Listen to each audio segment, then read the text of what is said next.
As you might imagine, given that we're barely a week into the search, Indiana University got our guy.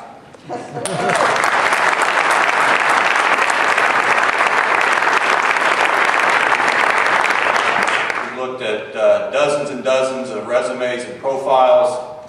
Some we sought out, some were provided to us.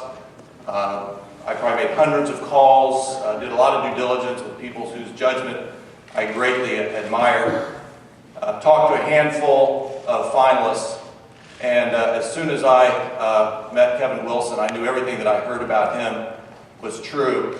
As a matter of fact, Scott Dolson and I were dropped off by Coach at the Norman, Oklahoma airport on Friday, and as soon as we shut the door, I turned to Scott and I said, "This is our guy." Now, you guys have seen the objective pedigree. He's Randy Walker's guy, and the way Randy Walker was Bill Mallory's guy. Long time with Coach Walker, successful at Miami and Northwestern, won the Big Ten championship. Their second year there, 9 years with a great coaching tree, Bob Stoops and his family, literally and figuratively in football coaching. Frank Broyles Award finalist twice, won it once, 3 of the most high-powered offenses in the history of college football, Heisman Trophy candidate development. The list goes on and on. Everything I heard from people whose judgments I value, but one of you guys told me, you don't hire a resume, and I need to go out and take the measure of whether I thought he had it. And not in this context, but I've hired people in important positions before, and it was clear to me that he had it to the point where almost as soon as I rode over with him in his car to his house, I felt like he had it. I spent time with him and his wife and his dogs and his cat, and I felt comfortable in the environment of a real live home.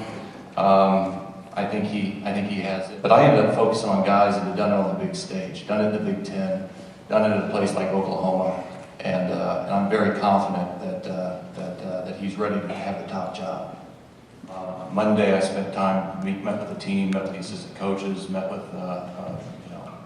all the staff involved in football. Is kind of a transition day. Tuesday I met with some guys. Wednesday and Thursday were kind of homework days. Friday I met with some guys. Saturday I cheered for Sherry Dunbar and the volleyball Hoosiers. I went to the IU game and I cheered like crazy.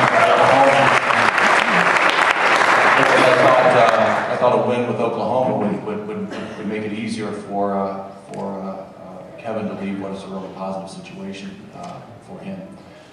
And then we started talking in earnest on Sunday because I promised to leave him alone, and I was like about to burst because when I left that meeting with him, I really knew he was the guy. Came in yesterday, he met with the president, met with the faculty representatives. I think it was very important that happened before an offer was extended. And we didn't call this press conference on purpose because I think in the past sometimes things have been a little boxed up and wanted to make sure that everything went according to Hoyle. We gave Tom Crean 10 years to rebuild a program that had been strong for a long time and had it dip down. And it seemed to me that we needed to give a substantial amount of time, and I think 4 or 5 years is standard. We went to 7 because I want Kevin to have the time to do things right.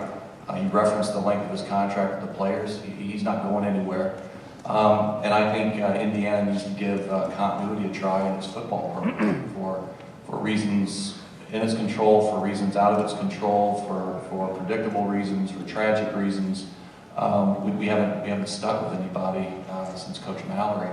I think that's a very, very important thing to do. I think it's an important thing for Kevin to know. I think it's an important thing to proclaim to the world that we're going to do it right, and we're going to give him time to get it where we want it to be. Really, 2 sources on that. It's not wishing that we're betting on it coming for more ticket sales or anything like that. Although I think with the success that I anticipate, I think that will happen. But I think that would be irresponsible to kind of bet on the come that way. What we're going to do is we've renegotiated our agreement with Learfield Sports, our marketing partner. That's going to provide a bunch more guaranteed money to the university that we will dedicate to support our football program. And then there will be some additional monies coming to the university through expanded revenues from the Big Ten Network, and we are going to dedicate substantial amounts of that to the football program, and that's